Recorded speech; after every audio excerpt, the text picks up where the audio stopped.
मंत्री थे और आपके मुख्यमंत्री जी ने मुसलमानों को, मियाँ लोगों को, मस्जिदों को बनाने का भी जिम्मेदारी और मुसलमानों के मस्जिदों को सजाने की जिम्मेदारी और उनके मौलवियों को 22,000 और 18,000 रुपया महीना प्रति महीना बांधा है, तो आपने क्यों नहीं बांधा बौद्ध भिक्षुओं को? बौद्ध भिक्षु क्यों नहीं काम करेगा? इस देश में बौद्ध भिक्षु काम कर रहा है? एक भी बौद्ध भिक्षु नहीं आया वहाँ, बहुत सारे इकट्ठा नहीं हुए बुद्ध भिक्षु, लाखों बौद्ध भिक्षु थे। दीक्षा समारोह होता तो लाखों बौद्ध भिक्षु वहाँ इकट्ठा होते। बौद्ध भिक्षुओं ने खुद बहिष्कार किया है और मैं भी बहिष्कार कर रहा हूँ। नरसिंहा राव इस न्यूज चैनल पर जो भी वक्ता ने कहा वो उसकी अपनी राय है, जिसकी पुष्टि नेशन न्यूज इंडिया नहीं करता। धन्यवाद।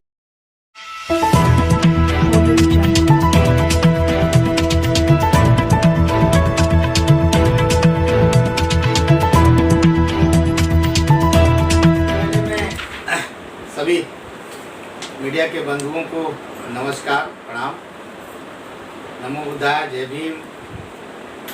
आज प्रेस कॉन्फ्रेंस जो मैंने आप लोगों को बीच में बुलाया है, मेरा प्रेस कॉन्फ्रेंस का मतलब है कि 5 अक्टूबर को दिल्ली के अंदर दिल्ली सरकार के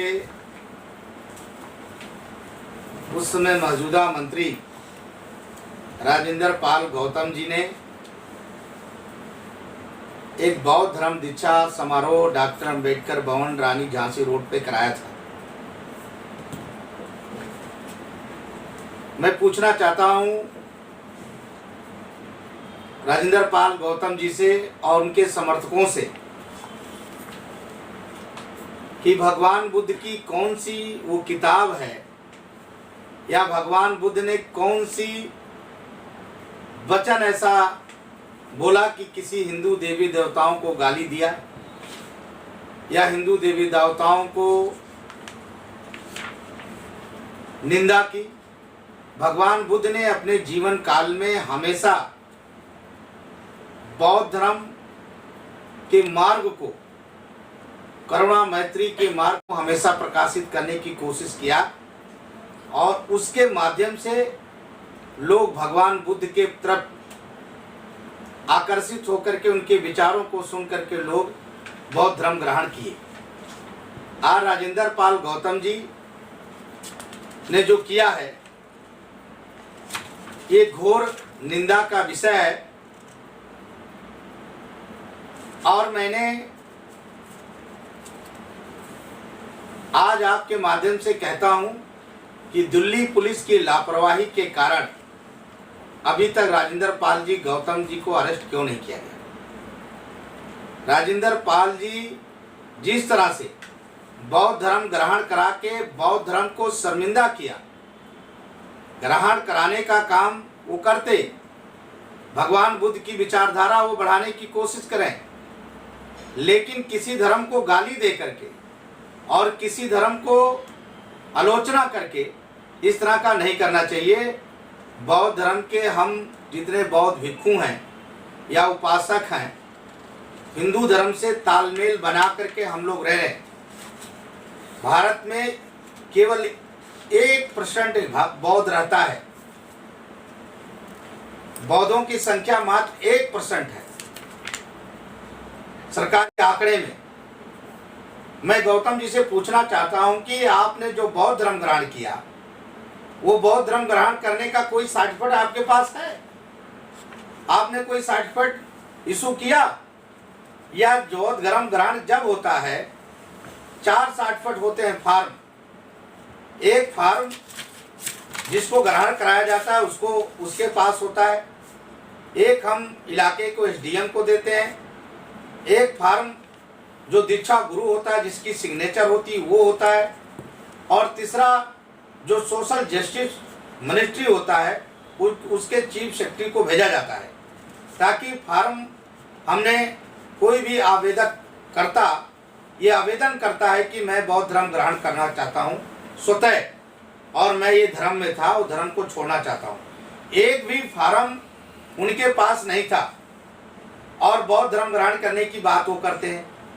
बौद्ध धर्म ग्रहण उसमें जितने लोग थे उनके इलाके के लोग थे और उनके इलाके के लोगों को उन्होंने खड़ा कर दिया सरकार के खिलाफ भारतीय जनता पार्टी की सरकार के खिलाफ उन्होंने खड़ा किया ताकि भारतीय जनता पार्टी की सरकार इससे बदनाम हो। एक भी बौद्ध धर्म ग्रहण करने चाहिए नहीं।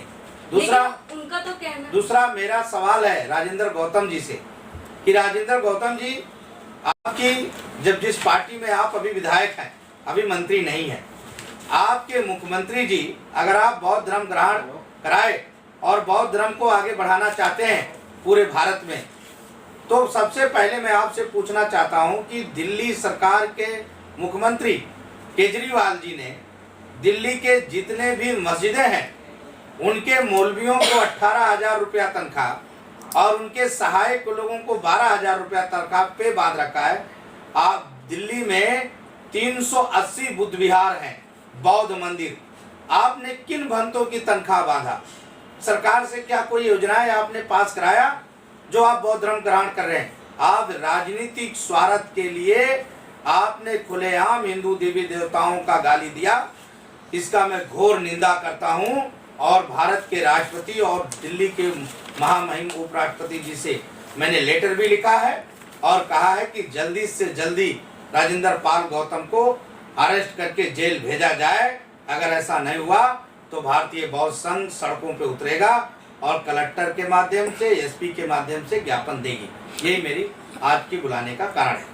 सर, गालियां कौन सी दी? उन गालियों को स्पष्ट करें। अगर मेरी इच्छा है कि मैं ब्रह्मा विष्णु महेश को नहीं मानूंगा तो नहीं मानूंगा। ये तो भारतीय संविधान ने हमें स्वतंत्र रहने का दिया है। भारतीय संविधान में कहाँ लिखा हुआ है कि ब्रह्मा विष्णु महेश को मत मानो? कौन सी भारतीय संविधान में? संविधान की कॉपियां मेरे पास भी हैं, आपके अभी मुहम्मद करवा रहा हूं, मैं सामने आपके रखवा रहा हूं।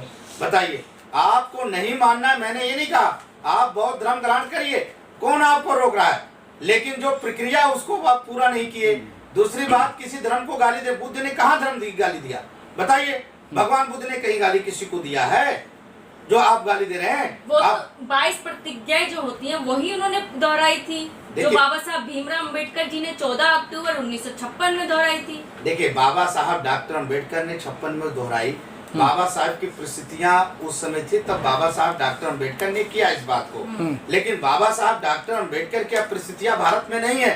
आज भारत में राष्ट्रपति भी बनना है दलित, आज उपराष्ट्रपति भी बनना है, कलेक्टर बनना है, एसपी बनना है, सारी परिस्थितियां हैं। ऐसी परिस्थितियां नहीं है। आज हिंदू धर्म का जो संत है वो भी हमें साथ में लेके बैठाता है, हमें साथ में काम करता है। हम काम कर रहे हैं उनके साथ में, और काम करने के बाद हमारे लोगों की गाँव की स्थिति आपने देखा है। गाँव की स्थिति में अगर आपस में दोस्तों लड़ाई हो रही तो एक दूसरे दुश्मनी बन जा रही है। भाईचारा पैदा करने की कोशिश करिए, समता, सामाजिक समरसता और समता के विचारधारा करिए। वो बाबा साहब डॉक्टर अम्बेडकर ने कहा था। बाबा साहब डॉक्टर अम्बेडकर ने कहा था सामाजिक परिवर्तन, आर्थिक मुक्ति। लेकिन आप तो राजनीतिक मुक्ति की बात कर रहे हैं। आपको राजनीतिक स्वार्थ करना है, आपको केजरीवाल जी को खुश करना है, आपको हिंदू देवी देवताओं को गाली देना है। मेरी पार्टी से कोई लेना देना नहीं है इस चीज का। तो पार्टी का लेना नहीं है तो मंत्री पद से पहले रिजाइन कर देना चाहिए था। अभी सरकार के दबाव में क्यों रिजाइन किए? पहले रिजाइन करके करना चाहिए था। बाबा साहब डॉक्टर अम्बेडकर ने पहले ही रिजाइन करके कानून मंत्री रिजाइन करके आए। आज राजेंद्र गौतम जी क्या बात कर रहे हैं? उनको हटाया गया है, उन्होंने रिजाइन करके समाज के लिए काम नहीं करने आए हैं। ये उनका ढोकला है जो ये कह रहे हैं। वो कह रहे हैं मैं समाज के लिए काम करना चाहता हूँ, मैं समाज को धोखा नहीं देना चाहता। तो समाज को, जब वो समता सैनिक दल में थे तभी समाज का में काम करना चाहिए। क्या जो राजनीति में आने की, राजनीति में आकर राजनीतिक बात। बाबा साहब डॉक्टर अम्बेडकर ने कानून मंत्री से रिजाइन किया। ये पूरे देश को, दुनिया को मालूम है कि जब उनकी बात नहीं मानी गई तो आपको रिजाइन करना चाहिए। जब आपने कहा होता कि भाई हमारे बौद्धों को, मैं बौद्ध धर्म की बात करना चाहता हूँ तो मेरे बौद्धों के भिक्षुओं को भी 18,000 रुपया मिलना चाहिए। मौलवियों को मिला है तो बौद्ध भिक्षुओं को मिलना चाहिए। बनते जी, तो ये तो प्रतिज्ञा हर साल ली जाती हैं और उसके बाद में लखनऊ के अंदर ली गई, नागपुर के अंदर ली गई। नागपुर के अंदर आपके केंद्रीय मंत्री वहां मौजूद थे तो उन पे गाज क्यों नहीं? राजेंद्र पाल को ही टारगेट क्यों किया जा रहा है? राजेंद्र पाल की गाज क्यों भारतीय जनता पार्टी ने किया है? राजेंद्र पाल को गाज उनके केजरीवाल जी ने किया है। उनको मंत्रिमंडल से केजरीवाल जी ने हटाया, हमने थोड़ा हटाया। नहीं, उन्हीं पे क्यों गिरफ्तारी की बात की जा रही है? उन्होंने हमारी माहौल को खराब किया है। मैं इसलिए मांग करता हूं कि पूरी बौद्ध समाज इसमें शर्मिंदा है और हमारे बौद्ध की कई संस्थाओं ने माननीय राष्ट्रपति जी से मिलकर के ज्ञापन भी दिया है और हमने भी दिया है, और ये शर्मिंदे की बात है। मैं धर्म के विरोध नहीं। अगर उन्होंने माहौल खराब किया तो उनके समर्थन में हजारों की संख्या में लोग रोड पे क्यों उतरे? रोड पे उतरे थे। देखिए मैं आपको बता दूं, हजारों की संख्या, मेरे साथ तो लाखों की संख्या में कब खड़ा कर दूंगा। समर्थन की बात क्या कर रहे हैं? उनके समर्थन में कौन आया बताइए? उनके 11 एमएलए नहीं आए जो दलित समाज के थे। सर ये राजेंद्र पाल गौतम जी ने 12 प्रतिज्ञा लोगों को नहीं दी हैं, देने वाले तो माननीय राजरतन जी थे, तो उन पे गाज क्यों नहीं, या और लोगों पे गाज क्यों नहीं? ये आयोजक का मालिक कौन होता है? आयोजक the Buddhist society of India ने ये प्रोग्राम कराया sir. The Buddhist society of India ने कराया ही नहीं। आपको जानकारी नहीं है, दोबारा आप दिल्ली पुलिस से जानकारी ले लीजिए। आपको जानकारी होनी चाहिए। दिल्ली पुलिस के भीम जो इसके राजेंद्र पाल गौतम जी पूरा मूवमेंट चालू कर रखे हैं, कम से कम 2 साल से 3 साल से उन्होंने बना रखा है, उस संस्था की तरफ से आया है। और the Buddhist society of India का कोई मतलब नहीं है। और द बुद्धिस्ट सर बड़े बड़े बैनर पे लिखा हुआ है सर, और होर्डिंग पे लिखा हुआ है, जगह जगह होर्डिंग पे लिखा है। बुद्धिस्ट सोसाइटी ऑफ इंडिया है ही नहीं है, 4 बागों में बैठा हुआ है, उनके पास है ही नहीं है। वो खुद नकली है, घूम रहे हैं। जो जिसके पास है वो मोदी के पास में है।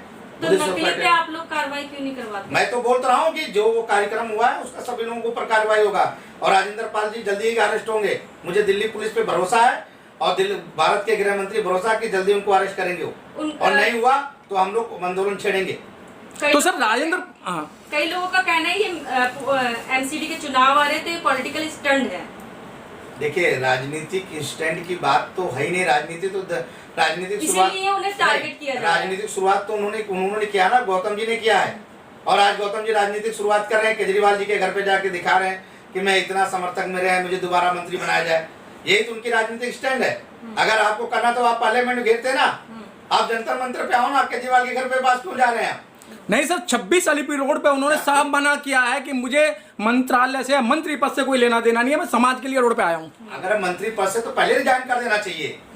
अभी क्यों रहे? उनको तो भगाया उसने। रिजाइन तो उन्होंने थोड़ा क्या। अब बाबा साहब डॉक्टर अम्बेडकर बनने की कोशिश मत करो। बाबा साहब डॉक्टर अम्बेडकर भारत के संविधान निर्माता नहीं, विश्व गुरु थे, और भारत के सभी वर्ग के लोग डॉक्टर अम्बेडकर को मानते हैं और उनकी आदर और सम्मान करते हैं।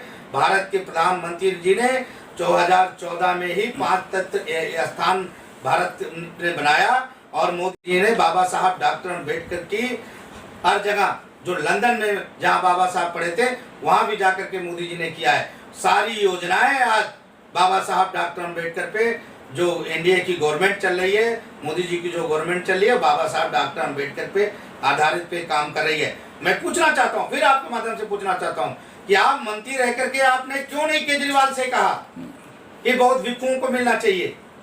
आप आज मंत्री के बाद अब चिल्ला रहे हैं कि मैं बौद्ध धर्म की बात करूं। मैं असली अम्बेडकरवादी हूँ। अगर मैं बाबा साहब को मानता हूँ, आपको लगता है कि बाबा साहब भीमराव अम्बेडकर जी के नाम को खाली यूज किया जा रहा है राजनीति? एकदम मैंने कहा ना कि बाबा साहब डॉक्टर, आज के लोग उनको लिख रहे हैं। मैं लिखने वाले लोगों से पूछना चाहता, लिख रहे हैं कि दूसरा डॉक्टर अम्बेडकर पैदा हो गया जिन्हें रिजाइन किया।